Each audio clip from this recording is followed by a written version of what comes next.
उत्तर प्रदेश के कसगंज में दो परिवारों के बीच बेटा बेटी के रिश्ते की बातें चल रही थी। दोनों परिवारों के बीच निकाह की तारीख भी तय हो चुकी थी। लड़के के पिता और लड़की की मां अक्सर शादी को लेकर फोन पर बातें किया करते थे और दोनों का एक दूसरे के घर में भी आना जाना हो गया था। मगर अब यहाँ जो हुआ वो काफी चर्चाओं में आ गया है। दरअसल बेटा बेटी के रिश्ते और निकाह की बातें करते करते लड़के के पिता और लड़की की मां को ही एक दूसरे से प्यार हो गया। दोनों इश्क में ऐसे गिरफ्तार हुए कि समधन और समधी सब कुछ छोड़कर एक दूसरे के साथ भाग निकले। दोनों को प्यार इस कदर हुआ कि उन्होंने कुछ भी नहीं सोचा और अपने अपने परिवारों को पीछे छोड़ अपने घरों से फरार हो गए। दोनों परिवार कासगंज के ही रहने वाले हैं। दोनों परिवार बेटे बेटी के रिश्ते की बातें कर रहे थे।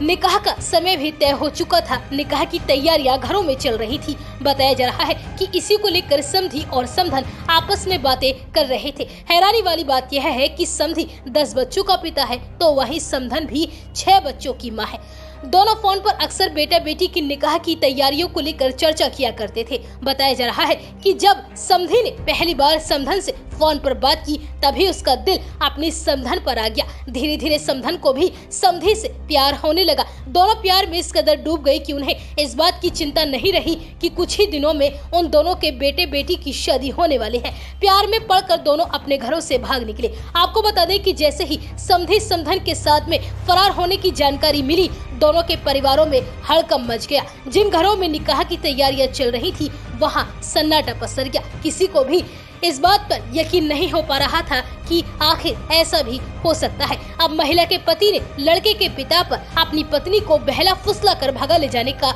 आरोप लगाया है। शख्स ने पुलिस में केस भी दर्ज करवाया है। फिलहाल गुजुंडुवारा पुलिस इस मामले की जांच में जुटी है और इस पूरे मामले पर सीओ पटियाली विजय कुमार राणा ने बताया कि पुलिस के पास पहले गुमशुदगी का मामला आया था और अगले दिन आरोप है कि एक शख्स पीड़ित की पत्नी को अपने साथ भगा ले गया है। इस मामले की जांच चल रही है।